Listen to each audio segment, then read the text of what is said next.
This is the Purple Passion Project with host and clinical sexologist, Dr. Stacy Friedman. This is your go-to podcast for raw, real, and irresistibly juicy conversations about sex, intimacy, connection, and everything in between. Whether you're feeling a little stuck in your love life, curious about what turns you on, or just craving conversations that actually matter, you're in the right place. So now, please welcome the host of the Purple Passion Project, Dr. Stacy Friedman. Welcome to the Purple Passion Project, the podcast made for those of us in midlife who are done being invisible and ready to turn things all the way up. We talk about things that you want to talk about that maybe you haven't had the right person to talk about with: sex, desire, intimacy, connection, the awkward stuff, the spicy stuff, the stuff that keeps you up all at night for the right reasons. I'm clinical sexologist and certified sex and intimacy coach, and I am on a mission to make sure that midlife is where your sex life gets better, not boring. So get comfortable. This is going to be a good one. So I have been looking so forward to this episode because today I have not only one, but two guests that are joining me, and these are not strangers to me. Carol and David have actually had me on their podcast. So today is my turn to flip the mic and get into their business. And so trust me, their business is very interesting. So Carol and David are the hosts of the Sexy Lifestyle podcast. They've been together actively in the swinging and ethical non-monogamy lifestyle for nearly 18 years. Yes, 18 years. They both came from previous marriages where the sex life was, let's say, not so good. And they made a decision together at this time that pleasure was going to be a priority, and they meant it. So today we're going to talk about what it looks like to be in the lifestyle long term, how to communicate in a non-monogamous relationship without blowing it up. And the thing that they say is most relevant to them right now is navigating the desire and libido changes, especially after hormonal changes like menopause, while still being active in the lifestyle where sex is a hobby and a lot of fun. So this is going to be good. Let me bring Carol and David on. There you are. Hi, Stace. Hi, it's your turn. I know. So strange This to be was so answering. easy. We didn't have to prepare anything. I know that's not as much fun, but listen, I'm glad that you were willing to come on to my podcast. I know being on your podcast has been a blast and I've enjoyed all of it. So I want to kind of get to know a little bit about you guys. And for anyone that is kind of brand new to your world or may not know about you, give us kind of the quick version of who are you, how did you find each other, and how did you end up having your own podcast about the lifestyle? You want to start or shall I? Well, we have a great story because Carol's ex-husband is married to my ex-wife. And No, we were not swingers at the time. we were not. And I guess our marriages were on the outs. We had our marriages were a little sexless. They were a little boring. And our exes actually fell in love with each other, First. dumped us. And that was our impetus to probably find something that was more up our alley. One year, I decided to book a vacation to Temptation in Cancun. This was about 2 years into our relationship, so we were already a couple at that time. After we got dumped, we became best friends. We looked after each other during the divorces. We had monkey sex. We made up for all the sex we weren't having with our partner.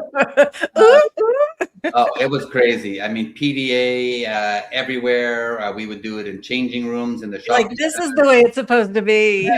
Yeah. We were having fun. We really rediscovered our sexuality, and in our 40s. Yeah, it was wonderful. And then we decided to take a trip to Temptation, which is topless optional. And we went there and we just sat on the beach, and we actually met a couple from Europe who happened to be swingers, and they told us all about it. And we said, hey, we've been traveling the world. We've been in business. How do we not know about it? And they were telling us about how big it is, about conventions and vacations and all that stuff.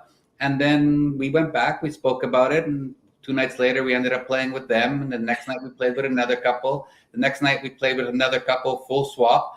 And that was it. There was no turning back. No turning back. We spent a year investigating and researching. We went to Desire in Cancun for New Year's Eve, met a whole bunch of people, and found we really found our tribe. Our tribe, yeah.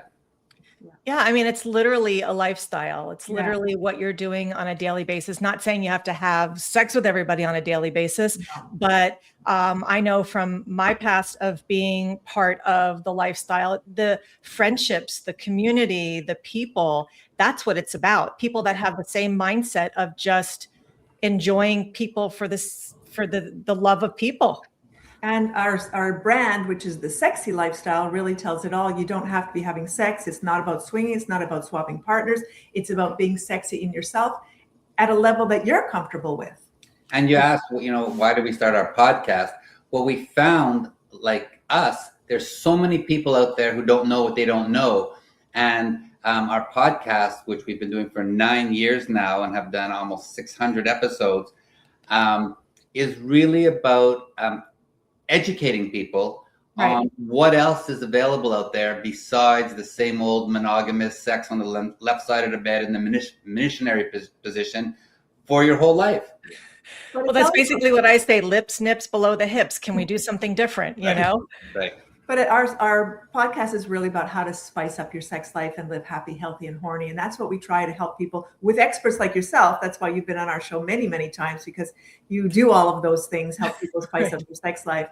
And so that's really why we do it. It's not that we're the experts, but we invite people like yourself onto our show and help others, help other couples, help other singles find the love and find the intimacy that they've been missing.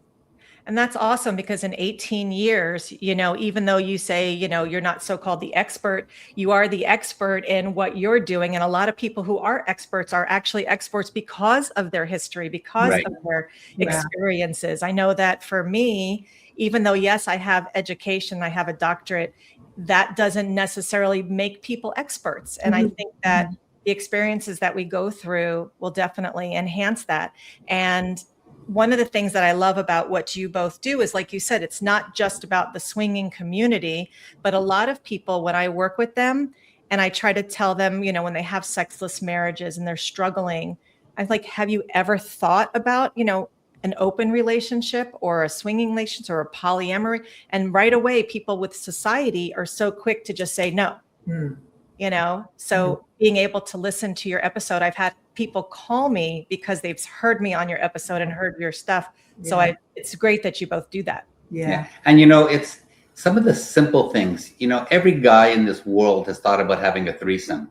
And we had Dr. Justin Lee Miller on our show, and he did a big survey. And that's one of the biggest fantasies out there, is having a threesome. And we've done probably a show or two shows with you about threesomes. Absolutely. And when Carol and I met, we were getting into this new sexuality, and she said, what would you like? And I said, I'd like a threesome. This was before we became swingers. Right. In those first 2 years. And it never happened because she couldn't figure out how to make it happen. I had no idea, where do you find another partner to make a threesome? I didn't even know where to go. Like, we were so clueless about this open-minded community that's out there by the millions. It's not even like there's only 10 people that we could have consulted.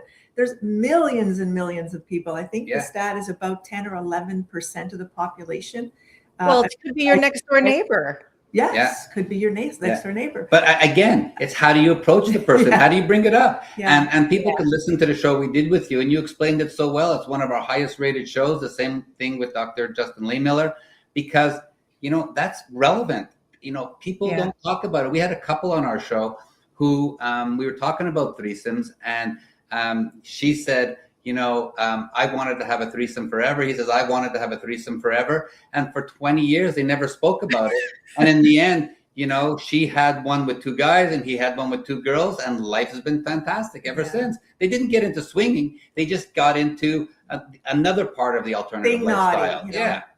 Being extra. Right. They thought about maybe a fantasy and figured, but like you said, Carol, one of the things that is so difficult sometimes is trying to figure out, how do we approach it? How do we get the information? How do we know what to do next? And that's one of the things I see so many times on like all the social media, the questions in some of these group sites. I want to do a threesome, but I don't know where to go. They don't know what sites. They don't know the rights or the wrongs, the pros or the cons, and those are some things we'll definitely get into as well. But I'm curious, is there anything that like surprised you guys over these 18 years about yourself through this journey?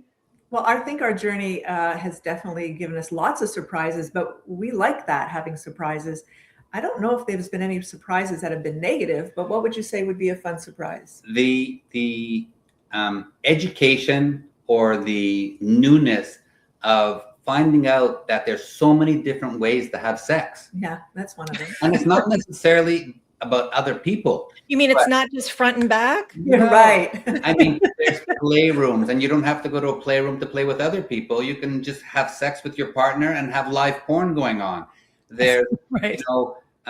places you go to where they have, places you can explore kink and BDSM, which isn't about bringing other people or couples into your relationship. There's things you can do at home. Sex toys. Oh my God, we explored the world of sex toys. Yeah.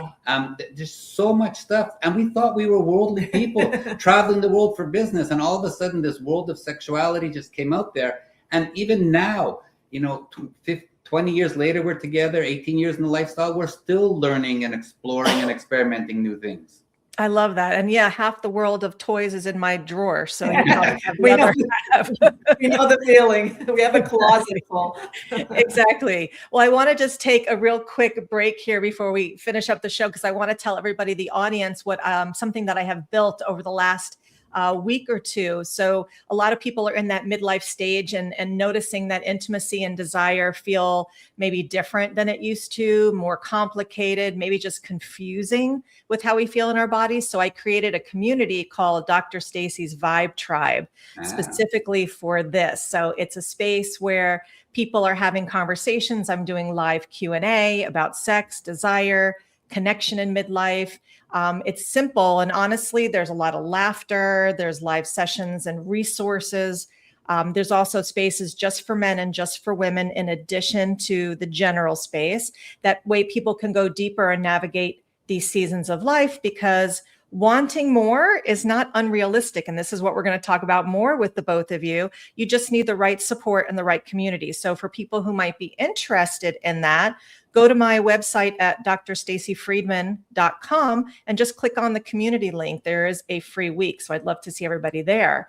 But speaking about getting more and wanting more, we want to talk a little bit about busting some myths about non-monogamy and things like that. So when people hear the word swinging, they automatically think that it's a free-for-all, that there's no rules, or that it's even cheating.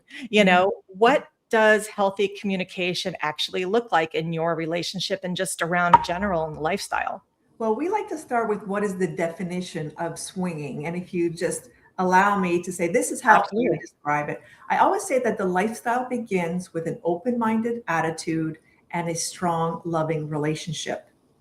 And it allows strong, loving relationship. Yes, exactly. And it allows a couple to do four things. First of all, to push their boundaries. Second of all, to explore their sexuality, to fulfill some fantasies, and to add some variety into their relationship. Correct. And that's really the goal. And it doesn't mean we just want to fuck everybody. All those things are part and parcel of the swinging lifestyle. And communication is that key link to all of those things. So firstly, allowing to push their boundaries. If you don't know what your boundaries are, and I don't know what his boundaries are, how can we push them? So we get to talk about that. We start with that. And it's not about how many people want to fuck you or whether you want to fuck them. It's about what's good for us. And so I like to start with that and say, okay, where do we want to go with this? How far do we want to go? And it might only just be this far, but it might also be this far. It's okay. It doesn't matter. It's whatever we want. And there's no real right or wrong way to be in the lifestyle. I love that, because the whole thing is you are your prime couple, and the boundaries is, when people say things like, oh, well, isn't that just legal cheating? Or isn't that, like you don't want your partner? But that communication that you need to be in the lifestyle is so much more intense than sometimes in a monogamous relationship, because you have to, or you will not survive. Yeah. And so when you have that ability to communicate, it just brings you that much closer. And, for the 18 years we've been in the lifestyle, the one thing that we ensure every time we come out of a lifestyle situation is that our couple is stronger.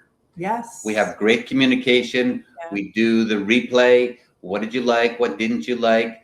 And then sometimes when we're just having sex, the two of us, we replay some of the stuff that we experienced or that we saw when we were in a playroom, when we were in a club, when we were on the beach, and people were having sex on the beach at Libido. There's so many visual things, especially for guys who are much more visual than women. It just makes our sex life better, and it has been getting better and better over the years. Yeah, and that's so important, especially in long-term relationships, because one of the things that you said was variety.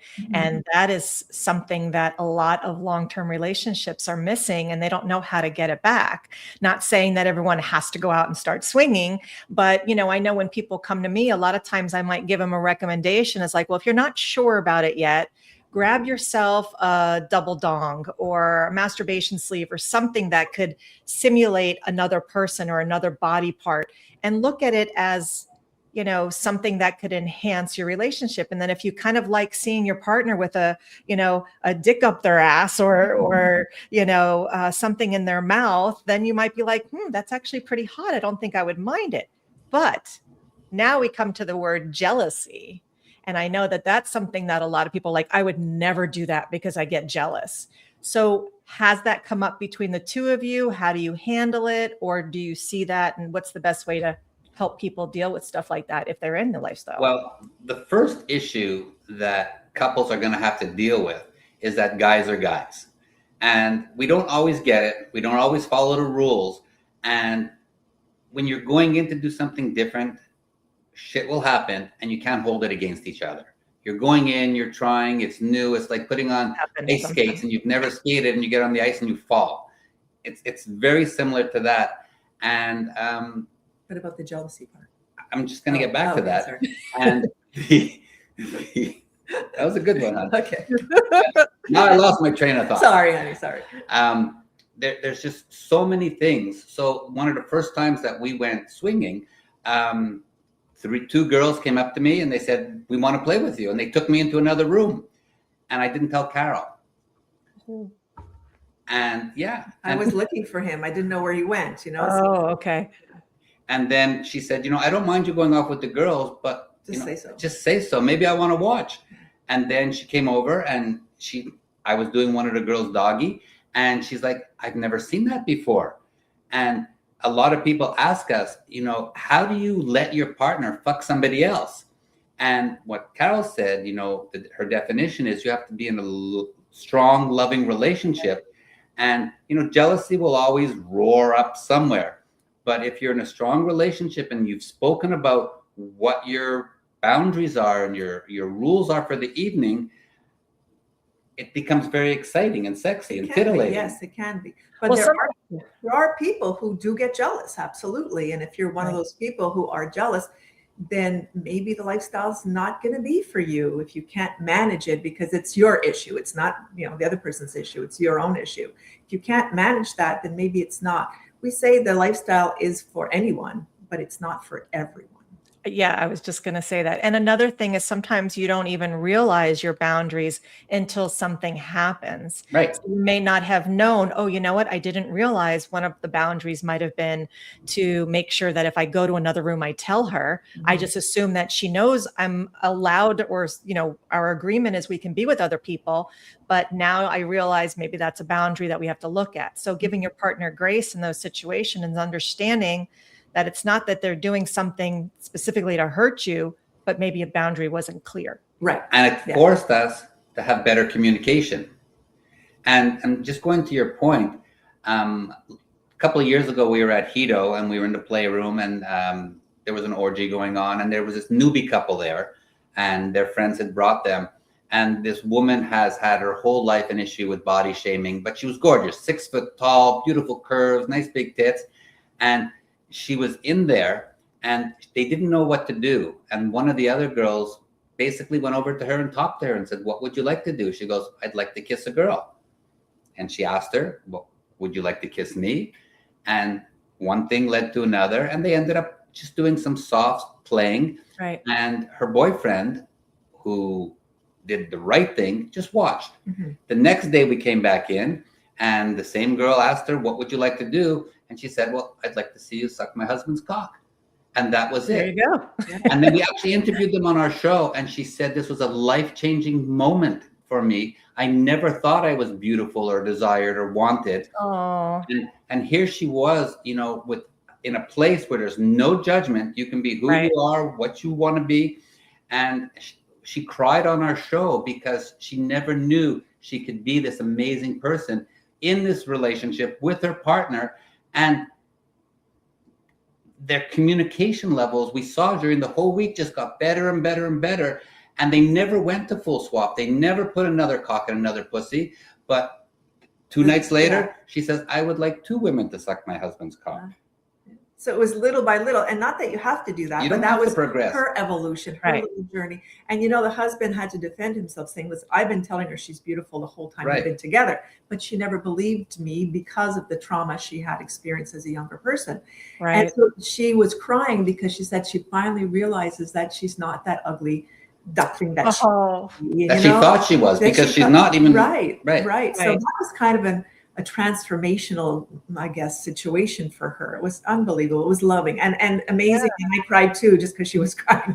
I know. I feel like I'm going to cry now. But Yeah. the thing is that the one thing that I loved about the lifestyle is that people didn't necessarily look and be like, oh, I have to be with that person because they're hot. You got to know people intimately. Yeah. You got to know people for who they were because of our open minds. And the people, if you would look at some of the people that maybe other people or we've been with and things like that, you might be like, well, what did you see in that person? I'm like, the beauty of their heart, and the idea of them wanting to have fun. And so when people are insecure like that woman, to realize that she could be just loved for who she is, it's beautiful. Yeah. I mean, it's transformational. Yeah. And in the lifestyle, it is so different going to a lifestyle event versus going to a regular bar. Oh, yeah. Because when you walk in, people are going to say hello and where are you from and when did you get here and when are you leaving? Welcoming and and getting back to not like pulling down your pants and sucking your cock, because that's what right. Talk about travel a little bit later, but of the 18 years we've been in the lifestyle, of all the different cruises, vacations, clubs we've been to, when people ask us what is our favorite part of the 18 years we've been in it, our answer is always the people and the friends that we've met. It's not about the sex that we've had. We've had great sex, absolutely. Has it made our couple stronger? Absolutely. But the people that we've met and the things that we've learned from them is why we love this culture, this lifestyle that we are in. Yeah, no, I mean, good sex can come and go, no pun intended. But the people that you meet along the way are the ones that, are in your lives. And that can be a great thing. I'm still connected to someone from my past from years ago, being in that type of lifestyle. But when you're talking about like other couples and stuff, how are you vetting other couples? Is there like an unspoken conduct that people don't talk about? Or are you just looking for people that are compassionate and open when you're meeting other people? How are you looking? We are very sociable and we talk to everybody. And even if we're not planning to fuck them, even if we're not attracted immediately to them, we talk to everybody. That's just physically attracted. Yeah, that's just kind of how we are. But when we feel a chemistry, and it's not even a box that we're checking, it's none of that. It's when we feel a chemistry and we feel the confidence that they would be ready. And I think maybe it's just years and years of practice of what works for us, because 4-way compatibility is not easy. It's really hard to find one person to be comfortable with. Never mind. Take one for the team. No, taking one for the team. For me, she needs to laugh at my humor. Oh, is that what it is? As long as she does that, she's attractive. All good. All? All good. There you go. We find a chemistry involved in what we do when we want to have sex with another couple. And, we're going to talk about it later, but ever since menopause, my libido is lower, and I really like to focus on my husband and provide as much as I can for him. So the extracurricular has to be just right for me. So I'm a little bit more fussy today about who we play with than ever before, because I really want to play with David as my partner. But we still do have fun. Sometimes it's 2 times in one trip. Sometimes it's 6 trips in and we haven't had, an experience that we were looking forward to. But it just doesn't matter. It's about the chemistry for us. And it's crazy. Like, we were just at Libido and we met this couple and we met this single woman and we spent 5 or 6 days with them, and they're both coming to visit us this summer. Mm-hmm. Oh, that's awesome. Just like I came to visit you a few years ago. Yes. I think it was like 6 years ago or something like that. It's cool how you can talk to people, connect with them, and all of a sudden you're friends. It doesn't take months or years, because unlike, I believe, the rest of the world, judgment is left at the door. Everybody's accepted for who and what they are. And it doesn't matter how old you are or what you look like, you're always going to find a compatible couple or compatible people anywhere you go. Love that. Love that. So you were talking about, you were going to say something about lifestyle travel, because I know every time I talk to you guys, you're in some other country, some other cruise, some other who knows where you are, something else, somewhere where you're naked. Okay. Yes, absolutely. Well, our favorite thing is to get out of the cold where we live, right? Especially during the winter, and we go from one to the next, to the next, to the next, and we do enjoy all of those resorts. So where do you want to start with travel? I want to talk about Wonder and Bliss Cruise coming up this November, because it's going to be the largest lifestyle gathering. There's going to be 6,500 people on Bliss. Wow. And the Bliss Cruise has really allowed people who aren't sure how far to put their foot over the line to push their boundaries. And we were just on the Bliss this past February. It was a teaser cruise for people who didn't have time. 4 nights only, yeah. It was only 4 nights. And 65% of the people who came on the cruise were newbies. Yeah, first timers on the Bliss Cruise. So, and good way to step your feet in there, that's for sure. It is. And the cool part is a good percentage, 40-50% of the people that come on Bliss don't play. It's actually like that at most resorts. People are just coming there to explore their sexuality, to reconnect as a couple, to try something different. Some people, they walk through that Narnia door for a week and they walk out and they don't do anything else for another year. The next year they go back and they've made friends. But the cool part about Bliss is there's so many people, sometimes too many people, but 6,500 people with educators, with workshops, with all different types of music and parties, that you are going to meet people who have the same likes and compatibilities as you do. Right, all different levels. Yes. And it's absolutely incredible how sometimes the first 3 or 4 or 5 couples that you meet when you get on, 6,500 people, you've met 10 people. Those are the people. Those are your peeps for the trip. Right. Because you hang out with them. You've just connected with them. There was a look, there was a this, you stood with them in line. And I invite everybody, if you're thinking about doing something a little different, come on a Bliss Cruise. It's not for everyone, but you get a sampling of so many different things all in one place. They have kink and BDSM instructors. They have hall pass people, meet and greets for anything, education and clarity, and yeah. And Bliss even has sexologists and therapists on the ship in case, as a couple, you get into some shit, which can, I'm sure, happen. But that's wonderful. That's wonderful. So I mean, and I think, a nice little baby step before you decide to go on a week-long trip, try one of the lifestyle clubs. And you don't have to go to a club to play. You can go to a club just to observe. And to get sexy with your partner. Near you in Florida, Trapeze is one of the nicest clubs in the world. You go in. Done that. You go in, you can go for dinner, you dance. If you want to go in the back to play, great. If you want to go in the back to watch, fantastic. There's so many different things, but just go and see what it's like to watch people having sex, or to have sex around people who are having sex. Get dressed sexy for something that you can't wear at Starbucks in the morning. Absolutely. That's all part of the adventure.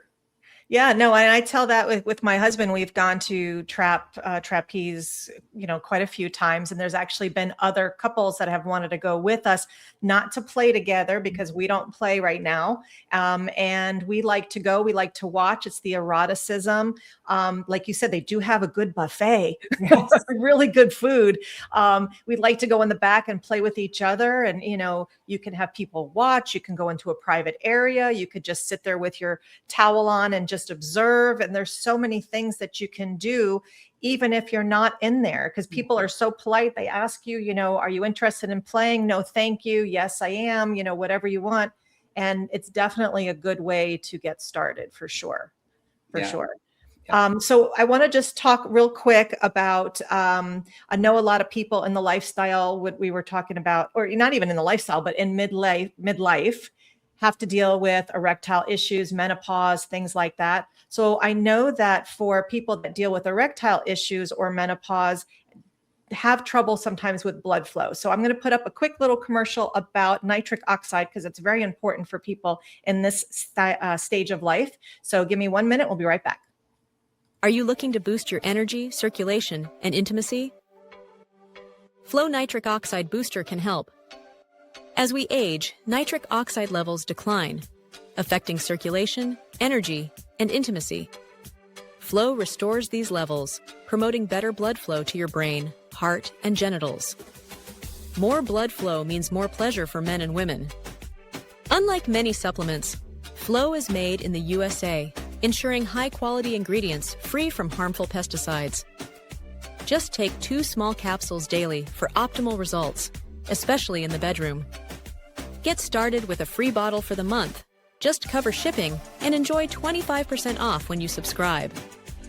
Experience the difference that natural ingredients can make. Your satisfaction is guaranteed, so try Flow today. For a healthier, sexier you, go to drstacyfriedman.com to contact her for your free bottle or check the show notes for the link. So like I said, we are talking about menopause and things that go on through this stage of life, which, you know, Carol, you had mentioned that you're a little pickier now going through some of your changes. So set the stage for us. What is shifting? What do you do now that it shifts? And how do you change your lifestyle? So the funny thing is, it's a very slow progress. You don't really even notice it until, bam, it hits you in the face kind of thing. And that you feel that it's impeding part of who you are and what you like to do.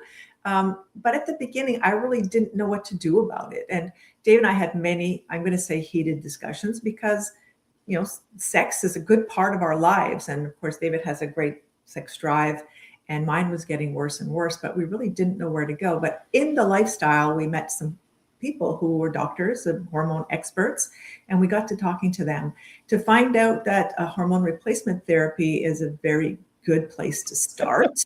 Yes. Start by replacing your estrogen, your progesterone. So I started on a program of having testosterone pellets put in my butt, in the fat of my butt, not inside the butthole. Not in the hole, but Not the hole. And so our body, female bodies, will convert the testosterone into the amount of estrogen that we need. So we need a little bit of testosterone, we need a lot of estrogen. And then I took an oral progesterone pill to start working on getting those levels up higher and higher. And it sure made a difference, immediate difference, absolutely. David also took testosterone supplements the same way in his butt. Now I took only 2 pills and he took 8 pills. That's the difference between men and women. And it sure made a big difference. So we were very super hopeful that we would be able to recoup our sex drive. Well, my sex drive, his was just a boosting of his testosterone. And it worked for a little bit. But again, it slowed down again. And so I changed the formula. I started taking a cream for the estrogen and a pill for the progesterone. And again, a little bit of improvement, not quite. I was still having hot flashes. I was still having night sweats. So we kept tweaking it with, the doctors that I had locally here to make sure I was on the right level. So it's been 9 years.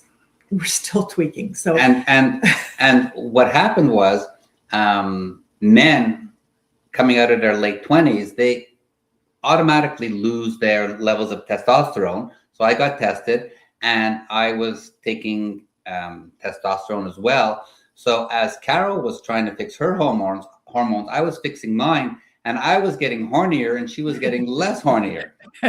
So, just talking to the guys out there, when your partner is going through menopause, you need to be patient. You need to be understanding. You need to have great communication. It is nothing about you. It is about them, their female hormones, their body, and all that. And one of the things that I started to do, and I didn't have erectile problems, but I started taking Viagra and Cialis, because what was happening was Carol was doing her best when we had our date night once or twice a week. Sometimes it was only once every 2 weeks. Whatever was good. There was no pressure put on her. But when we were having sex, sometimes I feel like she wasn't into it. So if I feel she's not into it, I lost my erection. So what ended up happening by starting... Then I started feeling bad. That Right. I Right. knew it It's was a cycle. It's a vicious cycle.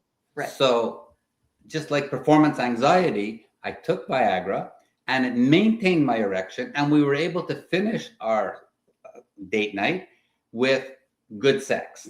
So the evening always finished with good sex. And over time, we spoke about it. We spoke to experts. And now, we're into a phase where Carol has committed to us having sex every 2 days.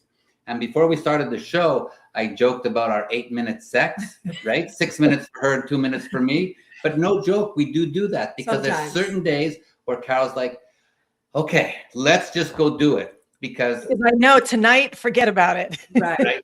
And I go, okay, 8-minute sex it is versus a date night where it's a massage and all that stuff. Yeah.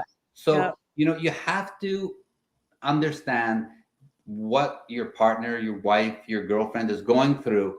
Yeah. And you can't hold it against them. You can't get upset It's with not them. our fault. It's not under No, our it's a stage fault. of life, and Yeah. we all have to. Yeah. And Yeah. Stacy, we've done a show about self-pleasuring, and there's that whole, let's just lie in bed and masturbate next to each other, watching porn, do something like that. Yes, the guy wants to get off. She might not want to get off. We have a bunch of sex toys. There's so many different ways to have sex when someone's not in the mood.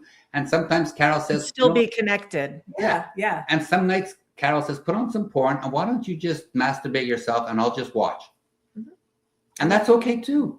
Right. So don't give up. There's ways. And if you're not sure what to do, there's great doctors like Stacy, like, I don't know, the 500, 400 guests we've had on our show. Listen to our podcast, listen to Stacy's shows. And there's not a dead end. There's different ways looking outside the box to get through this menopause part of women's lives that some people just say, that's it, I'm done, and then don't have sex for the next 25 years. Yeah, that's the thing. I actually wrote a pleasure playbook, ebook about, it's called Pleasure Comeback.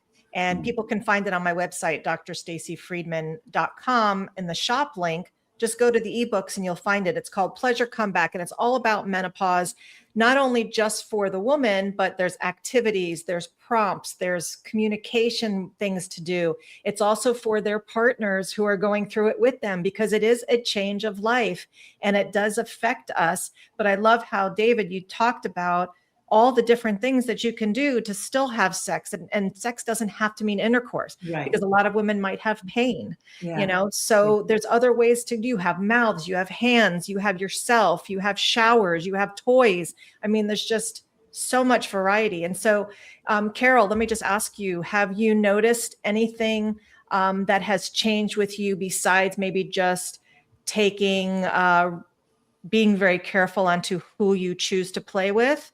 I think I'm lucky enough that I started early enough, like 9 years ago, that I do not have very much degeneration in my vagina. I do not have pain with my sex. I do not even have dryness, even though I use a lot of lube also. Right. But I don't have a lot of that. I think for women who wait too long before they start their HRT, they end up having the degeneration.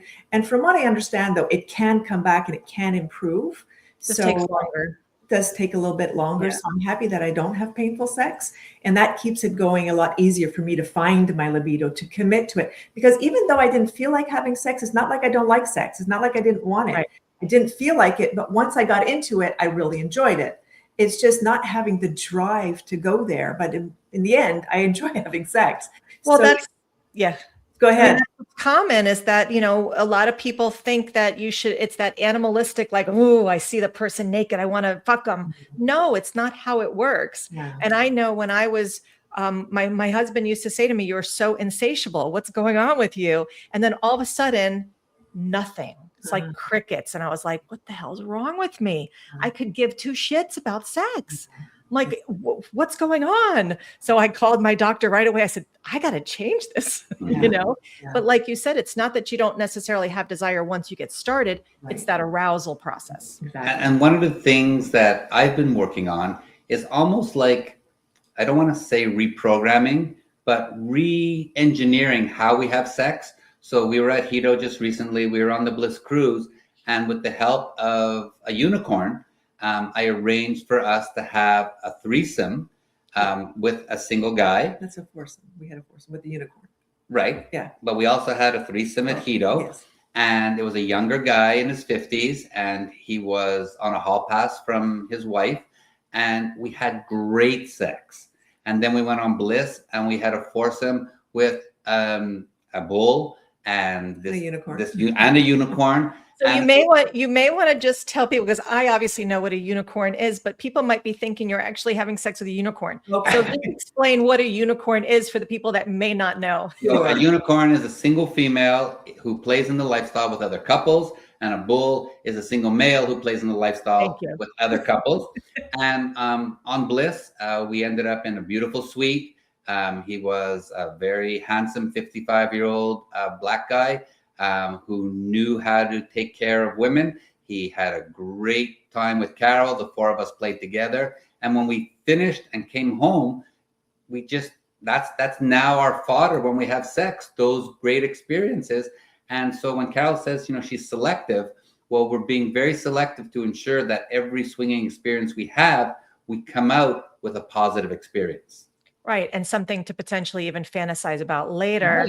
Right. Help with the mood. Yes. So, and in fact, we had an opportunity to play with that same couple, well, the unicorn and the bull, a second time on the cruise. And I said, no, you know what? Trying to replay that, it will never be as good as the first time because it was super hot. I want to keep that super hot visual in my head. I'm good. I don't need to have another experience. We were only there 4 nights anyway. So I had David. I was good. And we still talk about the experience. So we want to remember it as the hottest it could possibly be. Whew. Yes, very, very nice. Well, before we dive back in, I just want to take a moment to just mention something to my audience.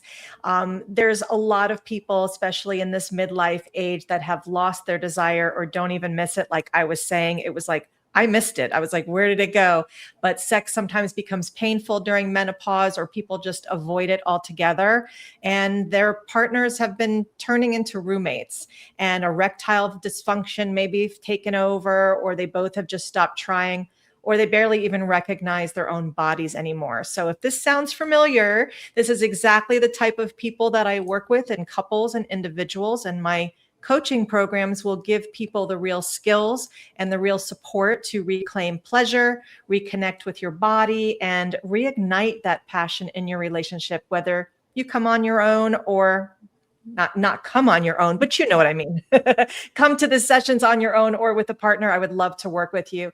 And if you head over to drstacyfriedman.com and just click services, you can see how we can work together. And so now I want to take a little bit of time for the closing, some hot takes, some misconceptions here. And so one of the things that you say is not necessarily something you agree with when you say sex should be spontaneous to be hot. Make your case. Oh my goodness.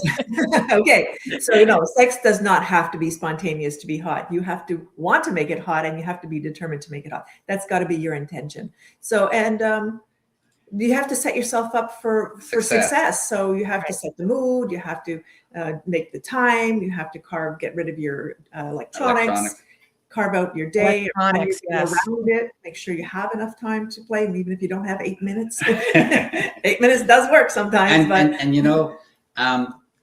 Every once in a while we plan out, we have a date night and we have a menu for sex. And we say, okay, we're going to do this, we're going to do this, we're going to do that. We get into bed. And so we've planned our date night, and we get in there and we start playing with each other, and everything else becomes spontaneous because that's how we feel that we're in the moment. We don't even do what we planned. We do all sorts of other things. And next thing you know, it's midnight. Well, so yes, spontaneous is fantastic. I call it bend over sex. We're in the kitchen and bend over and I'll just slide it in. What are the other ones? That island in the kitchen has seen too many things. It has sock sex, which is, just throw her on the bed and do it. Yeah. So there's all different fun ways to set it up. But we have one more called Here, There, and Everywhere. Right. So we do kind of keep it spicy like that. Even though it's planned, that's the kind of sex we're going to have. And it's Sure, still planned sex very could hot. definitely be hot. Yeah. So it's Yeah. planned, spontaneous sex. Okay, sure. Absolutely. And so, as far as the lifestyle, what do you see that you've heard might be some of the biggest misconceptions that people have about swingers that you wish you could just get rid of? Well, certainly It's not a fuck fest. It's not a fuck fest. And about the rules. So we do have many rules, and I think our rules have been around for a lot longer than consent in the average population. So first of all, no means no. No means no. You have to have an enthusiastic yes to be yes. And respect is paramount. Right. Yes. Yeah. And Yes. those rules are there 100%, and you have to have consent. And that means not being high, not being drunk. That's not, you can't take consent or make consent at that time. But just being respectful to yourself, to your partner, to the other partner. And it's okay to talk to someone who wants to play with you, but if you're not into them, it's okay to politely say no. Yeah. Right. They're not going to look at you and say anything nasty. And sometimes they'll just keep the conversation going. Well, it's so nice to meet you. I'm so glad we got the chance to talk to each other. Right. And I like how you brought up the alcohol thing, because I know that a lot of people might go to bars that are not swingers, and they're sitting there and they're drinking, and you're trying to introduce yourselves to people. You're getting picked up. And who are those people? Are they really who they are? Because you can't tell with them drinking and doing any drugs or things. So it's so important to be at a place where you know what your body is doing and in, so you don't come out of it and having a bad experience. But anybody who is interested, if you're a woman or you're a man and you're listening to this podcast, or have listened to our podcast, or listened to the other amazing podcasters out there, and you don't know how to bring it up to your partner, just say, I was listening to this podcast and they were talking about this. Being open-minded. Sounded interesting. we just, have a conversation. There's so many great shows on Netflix that are great door openers to talking about sex and sexuality. And, more often than not, it's the woman who is making the opening salvo into opening up their sexuality, booking a trip to Hedo, to Bliss, to Desire, to wherever. Well, actually, that's a myth we get all the time. Most people think that the man has dragged the woman into this lifestyle. Right. And in fact, I'll just say it very clearly, the women drive in the lifestyle. So that's a huge myth. Yeah. Yeah. No, that's good. And if you're not sure, listen, research, and try it. The worst thing that's going to happen if you go to a hedonism or you go on a Bliss cruise is you're going to have a great sexy time, just the two of you. I love that, because people are scared to do it. I want to put up your podcast here, as well as your website, The Sexy Lifestyle. So let people know exactly what they can see when they go to your site and hear a little bit about your podcast. Well, on our website is all our podcast episodes. There's 550 of them. You'll see Stacy there. You'll see all the other sexologists and amazing. And each one has their own guest page with all their information. So you can even reach out to any of those experts at any time. Yeah, and our podcast is about education. Every show has a guest, and there's some message that's given about sex and sexuality and relationships and hormones and menopause and men's health and women's health. We've done it all. And as I say that, I'm sure we're going to have a show in a couple of weeks that has to deal with something that we haven't spoken about. Yeah, you haven't been around this long if it wasn't good. So, and it's all thanks to guests like you, Stacy. Yeah. So once again, I appreciate that. And I appreciate you being back here too. And I like to give everybody a little permission slip at the end of every episode to let people be who they are. And so Carol and David did not stumble into a great sex life. They built it on purpose, with conversation by conversation by conversation, and choice by choice.